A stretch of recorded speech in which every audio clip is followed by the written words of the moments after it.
Welcome to Bhavitha Santosh economy app.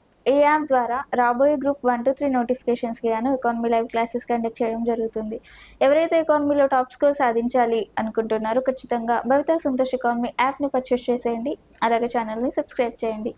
భవితా సంతోష్ ఎకానమీలో daily current affairs అనేవి తెలుగు మరియు ఇంగ్లీష్ మీడియంలో కూడా అవైలబుల్గా ఉన్నాయి. కాబట్టి ఖచ్చితంగా భవితా సంతోష్ ఎకానమీ యాప్ని పర్చేస్ చేసేయండి. అలాగే ఛానల్ని సబ్స్క్రైబ్ చేయండి.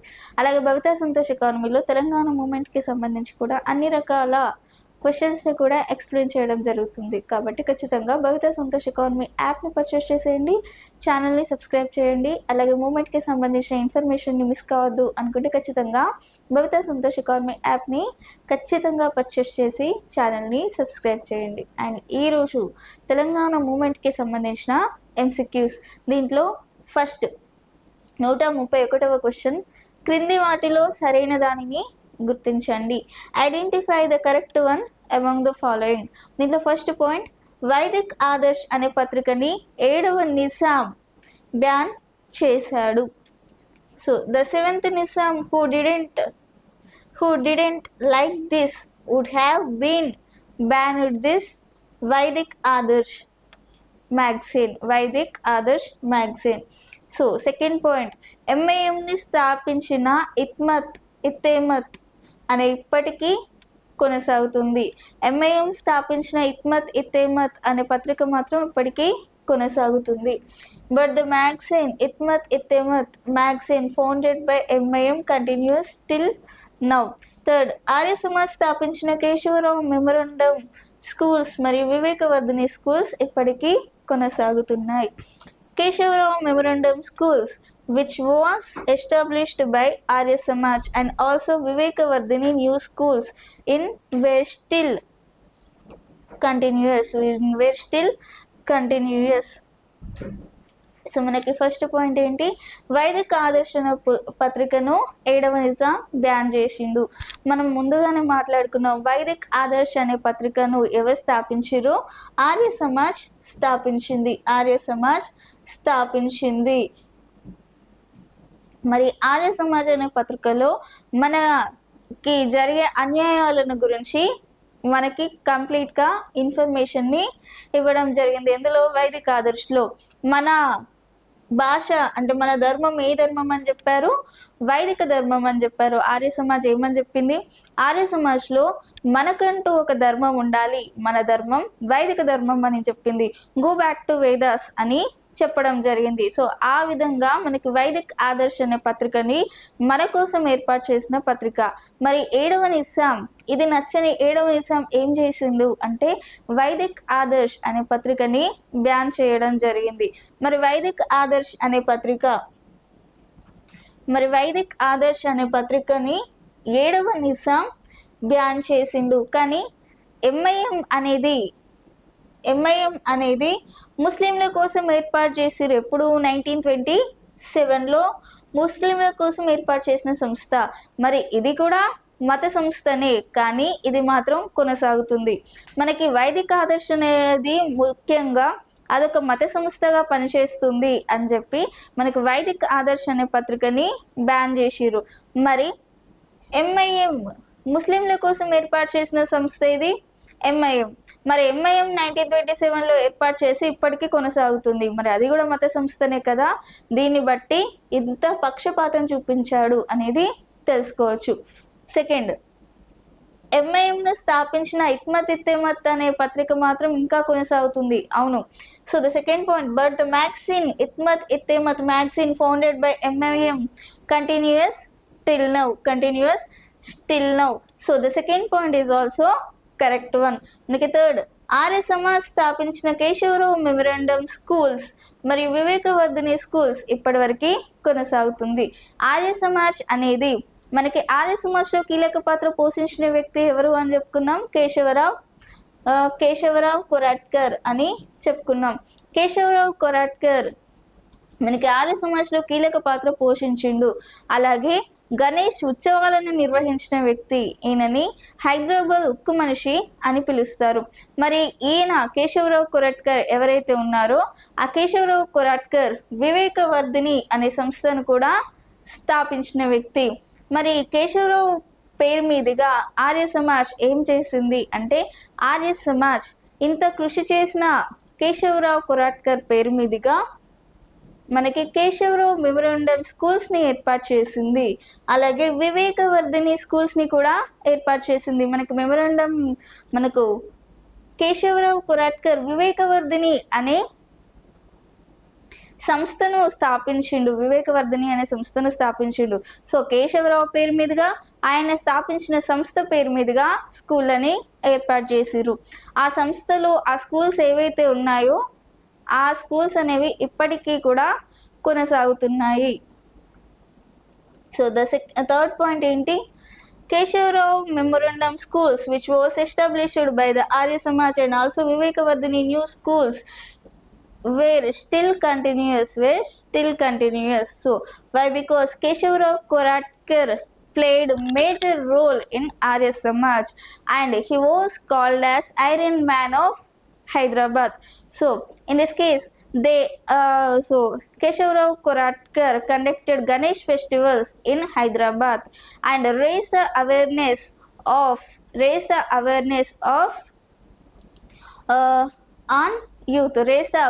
on youth. So in this case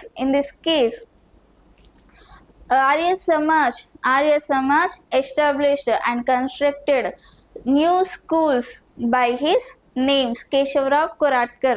So new schools Keshavarao Koratkar and also by the organization which was established by Keshavarao Koratkar. He is also established a new schools of Vivekavardhini. So they are also constructed Vivekavardhini new schools in Hyderabad. So the new Vivekavardhini schools and Keshavarao Koratkar schools are still continuous. So all 3 points are correct. So option C 1, 2, 3 సరైనవి అనేది సరైన సమాధానంగా చెప్పుకోవచ్చు. Second, క్రింది వాటిలో సరైన దానిని గుర్తించండి. Identify the correct one among the following. మరి దీంట్లో ఫస్ట్, అనల్ మాలిక్ అంటే అర్థం ఏంటి? నేనే రాజు. మీనింగ్ ఆఫ్ అనల్ మాలిక్ ఈస్ ఐ ఆమ్ కింగ్. అనల్ అంటే అర్థం నువ్వు, మాలిక్ అంటే అర్థం సేవకుడు. ద మీనింగ్ ఆఫ్ అనల్ యూ. ద మీనింగ్ ఆఫ్ అనల్ is you and meaning of మాలిక్ ఈస్ సర్వర్. అనల్ మాలిక్ అనే సిద్ధాంతాన్ని నమ్మి ఆనాటి రజాకార్ నాయకుడు కాసిం రజ్వీ అనేక అరాచకాలు చేసిండు. So believing in the theory at the time leader of Razakar Kasim Razvi committed many anarchies. మనకి ఫస్ట్ పాయింట్ ఏంటి? అనల్ మాలిక్ అంటే అర్థం ఏంటి? నేనే రాజు. So the first point is correct. అవును, అనల్ అంటే అర్థం ఏంటి అంటే, అనల్ అంటే అర్థం నేనే. మాలిక్ అంటే అర్థం రాజు. అర్థం ఏంటి? రాజు. కాబట్టి అనల్ మాలిక్ అంటే అర్థం ఏంటి? నేనే రాజు. నేనే రాజు. కాబట్టి అనల్ మాలిక్ అంటే అర్థం నేనే రాజు. సో ద మీనింగ్ ఆఫ్ అనల్ మాలిక్ is I am king. So the first point is correct. Second, అనల్ అంటే అర్థం నువ్వు కాదు. అనల్ అంటే అర్థం ఏంటి? నేనే. నేనే. మనకి మాలిక్ అంటే అర్థం ఏంటి? రాజు. కానీ ఇందులో ఏముంది? సేవకుడు అని ఉంది. కాబట్టి మనకి అనల్ అంటే నువ్వు కాదు, అలాగే మాలిక్ అంటే రాజు కాదు. సో ద సెకండ్ పాయింట్ అనేది సరికాని సమాధానంగా చెప్పొచ్చు. ద మీనింగ్ ఆఫ్ అనల్ is you, the meaning of మాలిక్ is server. So the points are wrong. The meaning of అనల్ is I am. The meaning of Anal is what? I am. The meaning of Malik is king. Meaning of Malik is what? King. So what is Anal Malik? Anal Malik is I am king. Anal Malik is I am king. So the second point is also correct. Third, అనల్ మాలిక్ అనే సిద్ధాంతాన్ని నమ్మి ఆనాటి రజాకర్ నాయకుడు కాసిం రజ్వీ అనేక అరాచకాలు చేసిండు. మరి కాసిం రజ్వీ ఎవరైతే ఉన్నారో మనకి రజాకార్ సిస్టంలో, రజాకార్ల వ్యవస్థలో అనల్ మాలిక్ అనేది ఒకటి ఉంది. మనకి ఎప్పుడైతే బహదూర్ యార్జంగ్ మనకి రజాకార్ల వ్యవస్థను తీసుకొచ్చాడు, అంటే ఎంఐఎంని మత సంస్థగా మార్చి 4 సిద్ధాంతాలను తీసుకొచ్చాడు అని చెప్పినాం. అందులో అనల్ మాలిక్ కూడా ఒకటి. అనల్ మాలిక్ అంటే అర్థం ఏంటి? నేనే రాజు. అంటే రజాకార్లు వాళ్ళకి వాళ్ళే రాజులాగా ఫీల్ అయ్యి ప్రజలపై అనేక అరాచకాలు చేసిర్రు, వారిని అనేక అరిగోసలు పెట్టిర్రు, అలాగే వారి యొక్క మాన ప్రాణాలను తీసిర్రు. రజాకార్లు వాళ్ళని హిందువుల నుంచి ముస్లింలుగా మారడంలోనూ, పన్నులను కట్టడంలోనూ, మరే ఇతర విషయంలో ఏవైనా కానీ చాలా అరిగోసలు పెట్టుకున్నారు. ఎవరు అంటే రజాకార్ వ్యవస్థ అని చెప్పొచ్చు. ఎవరు? రజాకార్ వ్యవస్థ. రజాకార్ అనల్ మాలిక్ అనే సిద్ధాంతాన్ని నమ్మి ఏం చేసిండు? ప్రజలపై అనేక అరాచకాలను చేసిండు. సో ద థర్డ్ పాయింట్ అనేది కూడా correct. Believing in this theory at that time leader of Razakar Kasim Razvi committed many anarchies. So the leader of Rajakar Qasim Razvi committed many anarchies of the peoples, and they plundered the lives and honors of the peoples, and also doing many anarchies. So all 3 points, only first and third points are correct. మనకి second point అనేది సరికాని సమాధానం, మనకి first and third points అనేది సరైన సమాధానం. కాబట్టి మనకు option B 1, 3 సరైనవి అనేది సరైన సమాధానంగా చెప్పుకోవచ్చు. నెక్స్ట్ 133వ క్వశ్చన్. క్రింది వాటిలో సరైన దాన్ని గుర్తించండి. Identify the correct one among the following. దీంట్లో ఫస్ట్ వన్, రజాకార్ అంటే స్వచ్ఛంద సేవకుడు. Razakar means volunteer. రజాకార్ అంటే ఒక పైసా ఆశించకుండా ఒక ప్రాంతం కోసం, తమ దేశం కోసం ఉచితంగా సేవలను అందించే వారిని రజాకార్ అంటాం. సో ద థర్డ్ పాయింట్, రజాకార్లు ప్రజలకు సేవ చేయకపోగా వారి యొక్క మాన ప్రాణాలను దోచుకున్నారు. Instead of serving, Rajakars were plundered lives and honor of the people. మనకి ఫస్ట్ పాయింట్ ఏంటి? రజాకార్ అంటే ఏంటి? స్వచ్ఛంద సేవకుడు. Yes, Razakar means volunteer. ఎవరైతే ప్రజల దగ్గర నుంచి రూపాయి ఆశించకుండా, అంటే తమ ప్రాంతం కోసం, తమ దేశం కోసం ఎలాంటి డబ్బులు ఆశించకుండా ఉచితంగా సేవలను అందించే వారిని రజాకార్ అంటాం. మరి వీళ్ళు ఏం చేసారు? వీళ్ళు సేవలు చేయకపోగా ప్రజలపై అనేక అరాచకాలను చేసిర్రు, ప్రజలను అరిగోసలు పెట్టుకున్నారు, వారి యొక్క మాన ప్రాణాలు తీసిన ద్రోహులు అని చెప్పుకోవచ్చు. మరి అలాంటి పాయింట్. సో మనకి ఫస్ట్ పాయింట్ ఏంటి?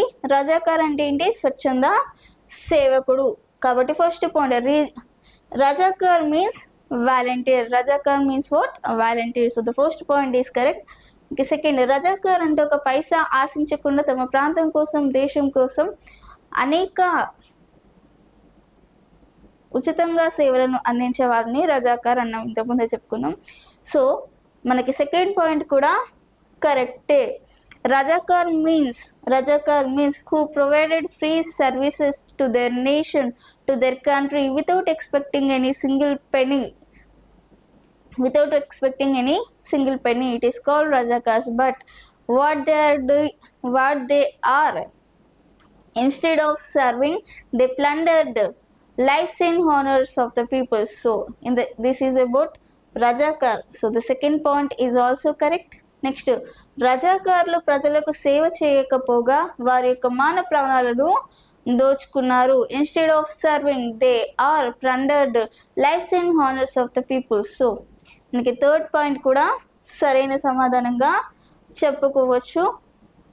మనకి ఆప్షన్ సి 1, 2, 3 సరైనవి అనేది సరైన సమాధానంగా చెప్పుకోవచ్చు. Next 134వ question. సాధన గండిలో కీలక పాత్ర పోషించిన వ్యక్తి ఎవరు? మనకి సాధన గండి అనేది ఏంటి? ముందుగా అంటే మనకి రజాకార్ల వ్యవస్థ వచ్చినప్పుడు, రజాకార్లందరికీ నిజాంలు సపరేట్ యూనిఫామ్స్, గన్స్, గుర్రాలను ఇవ్వడం జరిగింది. మరి ఆ రజాకారులు ప్రజలపై అనేక అరాచకాలు చేస్తున్నారు. మరి ఆ అరాచకాలను తట్టుకోవడానికి మనకి ప్రజలలోని నాయకులు ఎవరైతే ఉన్నారో ఆ నాయకులు రజాకారులను ఎదిరించాలి అన్న ఉద్దేశంతో వాళ్ళకి వ్యతిరేకంగా వీళ్ళు కూడా కొన్ని కార్యక్రమాలను చేపట్టడం జరిగింది. మరి ఏంటి ఆ కార్యక్రమాలు అంటే, ఆ కార్యక్రమాలలో ఒకటి సాధన గండి. సాధన గండి అంటే ఒక వ్యాయామశాల. వాళ్ళకి కూడా వాళ్ళు బలంగా ఉన్నారు అని వాళ్ళని భయపడకుండా మనం కూడా బలాన్ని పెంచుకోవాలి, వాళ్ళతో ఎదురు తిరిగి పోరాడాలి అన్న ఉద్దేశంతో నాయకులంతా ఒక సాధన గండిని ఏర్పాటు చేశారు. సాధన గండి అంటే ఏంటిది అంటే ఒక వ్యాయామశాల. అంటే మనం కూడా ఫిజికల్గా స్ట్రాంగ్గా ఉండాలి అన్న ఉద్దేశంతో ఏర్పాటు చేయడం జరిగింది. మరి ఈ సాధన గండిలో కీలక పాత్ర పోషించిన వ్యక్తి ఎవరు అంటే మనకి ఫస్ట్ ఆప్షన్స్ చూసుకుంటే, option A Battini Mogalaiah Goud, option B Sardar Sarvai Papanna, option C Pandit Chandrapal. మనకి ఆప్షన్ ఏ ఎవరు అంటే బత్తిని మొగలయ్య గౌడ్. మనకి సాధన గండిలో కీలక పాత్ర పోషించిన వ్యక్తి ఎవరు అంటే బత్తిని మొగలయ్య గౌడ్. సాధన గండిలో వ్యాయామశాలలో వాళ్ళకి దొరలకి, రజాకార్లకి, అలాగే నిజాంలకి వ్యతిరేకంగా సాధన గండిలో కీలక పాత్ర పోషించిన వ్యక్తి ఎవరు? బత్తిని మొగలయ్య గౌడ్. ఎవరు? బత్తిని మొగలయ్య గౌడ్. మనకి ఆప్షన్ ఏంటి? ఆప్షన్ ఏ అనేది సరైన సమాధానంగా చెప్పుకోవచ్చు. నెక్స్ట్ 135వ క్వశ్చన్, ఆర్య సమాజ్ పిలుపు మేరకు వరంగల్ కోట మీద జాతీయ జెండాను ఎవరు ఎగరవేశారు? మనకి ఆర్య సమాజ్ మనకి ఒక పిలుపునివ్వడం జరిగింది, మనం కూడా జాతీయ జెండాను ఎగరవేసుకోవాలి అని చెప్పి పిలుపునివ్వడం జరిగింది. ఎందుకంటే ఇండియాకి స్వాతంత్రం ఎప్పుడో వచ్చేసింది. భారతదేశానికి స్వతంత్రం 1947 ఆగస్టు 15న వచ్చింది. కానీ భారతదేశానికి వచ్చింది, కానీ మనకు రాలే. ఎందుకంటే మనం హైదరాబాద్ సంస్థానంలో ఉన్నాం. ఎక్కడ? హైదరాబాద్ సంస్థానం. మనము భారతదేశం అనేది హైదరాబాద్ సంస్థానం భారతదేశంలో లేదు. భారతదేశంలో కలవలేదు. ఇప్పుడు హైదరాబాద్ సంస్థానం కానీ, జునాగఢ్ కానీ, వేరే జమ్మూ కాశ్మీర్ కానీ, హైదరాబాద్ సంస్థానాలు ఇవన్నీ కూడా భారతదేశంలో లేవు. 1947 ఆగస్టు 15 నాటికి భారతదేశానికి స్వతంత్రం వచ్చింది, కానీ స్వతంత్రం మనకు వచ్చిందా? రాలేదు. మనం ఇంకా నిజాం రజాకార్ల కబంధ హస్తాలలో నలుగుతూనే ఉన్నాం. కాబట్టి మనకి రజాకార్లకి సంబంధించి లేదంటే మనకి స్వతంత్రం 1948 సెప్టెంబర్ 17 ఎప్పుడైతే 7వ నిజాం మన హైదరాబాద్ సంస్థానాన్ని భారత్లో విలీనం చేసిండో మనకు అప్పుడు స్వతంత్రం వచ్చింది. అప్పటిదాకా మనకి స్వతంత్రం రాలేదు. మనకి ఇండియా ఇండిపెండెన్స్ అని ఎప్పుడు ఎవ్రీ ఇయర్ ఆగస్టు 15న సెలబ్రేట్ చేసుకుంటాం. కానీ మనకు అసలైన స్వతంత్రం ఎప్పుడు వచ్చింది అంటే 1948 సెప్టెంబర్ 17 నాడు మన హైదరాబాద్ సంస్థానం భారత్లో విలీనమైనప్పుడు వచ్చింది. కానీ ఎప్పుడు ఎవరికి కూడా సెప్టెంబర్ 17 యొక్క ప్రాముఖ్యత తెలీదు. కానీ మనకి అఫీషియల్గా సెప్టెంబర్ 17ని స్వాతంత్ర దినోత్సవంగా జరుపుకునే రోజైతే రావాలి. సో మనకి ఇండియాకి స్వతంత్రం వచ్చిన తర్వాత జాతీయ జెండాలను ఇండియాలో అందరు ఎగరవేస్తున్నారు. కానీ మనకు కూడా స్వతంత్రం రావాలి అంటూ జాతీయ జెండాను ఎగరవేయాలి అంటూ ఆర్య సమాజ్ ఒక పిలుపునివ్వడం జరిగింది. ఆ పిలుపు మేరకు పిలుపు మేరకు జాతీయ జెండాని గోల్కొండ కోటపై ఒకరు ఎగరవేశారు. మరి ఎవరు ఎగరవేశారు అంటే option A Battini Mogalaiah Goud, option B Sardar Sarvai Papanna, option C Pandit Chandrapal. మరి ఎవరు జాతీయ జెండాను గోల్కొండ కోట పైన ఎగరేశారు అంటే బత్తిని మొగలయ్య గౌడ్. ఎవరి పిలుపు మేరకు? ఆర్య సమాజ్ పిలుపు మేరకు ఎగరవేయడం జరిగింది. So who hosted the flag atop of the Warangal fort at the call of Arya Samaj? So Bhattini Moghalaya Gaud who hosted the flag. Bhattini Moghalaya Gaud hosted the flag at the top of Warangal fort a call of Arya Samaj. Sorry, ఇంత ముందు గోల్కొండ కోట అని చెప్పాను, సరే వరంగల్ కోట hosted the flag at top of Warangal fort. So Batini Moglaya God. The answer is Batini Moglaya God. Why? Because India got independence. India gained independence, but our Hyderabad state didn't get independence. So in that case, Arya Samaj announced a call to Batini Moglaya God to host the flag atop of Warangal Fort. Why? Because we are also want independence. We didn't get independence till now. So in that case, Arya Samaj gave a call to Batini Moglaya God. So in that case, the option is Batini Moglaya God. మరి ఇదే ఈరోజు తెలంగాణ మూమెంట్కి సంబంధించి మీకు ఇలాంటి topics ఇంకా కావాలి అనుకుంటే ఖచ్చితంగా భవితా సంతోష్ ఎకానమీ యాప్ని పర్చేస్ చేసేయండి. అలాగే ఛానల్ని సబ్స్క్రైబ్ చేసుకోండి. Thank you.